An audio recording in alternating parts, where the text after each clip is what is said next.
Hi everyone, welcome to Movie World. I'm Robert Waldman. Today we're heading back in time. The year is 2009. A remake, I guess, of a movie called The Taking of Pelham 1, 2, 3. This is an action movie with a really first-class cast. The movie is all about the subway system of New York, though the film was partly filmed in Toronto, Ontario at the subway levels. Most of the scenes were shot in New York on location. The movie stars Denzel Washington. He is named Walter Garber. Now Garber is just an average guy who has a lot of experience working the subways as a motorman. In other words, he's operated the train system, but these days he's now behind a desk. And it just so happens, the morning we meet him, he's just doing routine surveillance, routine running of the ships, the trains, over the complete New York subway system. Little does he know, but in a very short while, he is really going to be put to the test, because one of those trains, a Pelham train, 123, happens to be taken over. Control of the train is seized by a group of men, criminals, hijackers, possibly terrorists. Now, the key element in this movie is that the man in charge of the train, the man who takes control of it, is a guy named Ryder. He's got a plan. He wants $10 million from the New York authorities. Otherwise, well, he's going to start shooting hostages. Does he or does he not? You're going to have to tune in to find out. But I'm going to tell you, with Denzel Washington at the helm, trying to negotiate this crazy, fanatical madman from giving up those hostages and letting the train go free, the subway cars, letting them continue their path, well, that's something you're going to have to watch. The excitement is very contagious. The movie has a great cast. Would you believe James Gandolfini as the mayor of New York? Will he or won't he agree to pay that ransom?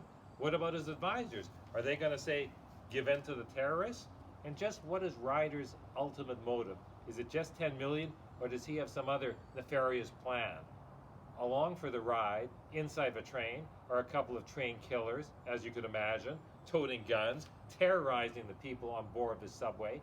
And also you have Luis Guzman, who's supposed to be the controller of the train, but naturally something goes wrong. So the question is, how are they going to solve the problem? Whenever there's a criminal hijacking or hostage taking, you call in a member of the police force who's an experienced negotiator.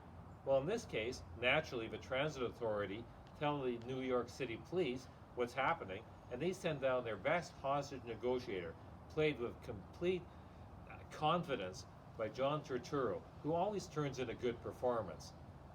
And John Travolta as the bad guy. What can you say? He's fanatical, he's mean, and he's just the kind of live wire that may start popping off a hostage or two.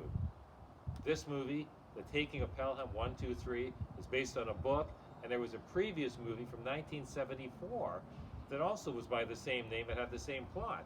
That movie had Walter Matthau as the transit supervisor called in to save the day, and that movie had as the bad guy, let me see, it had Robert Shaw.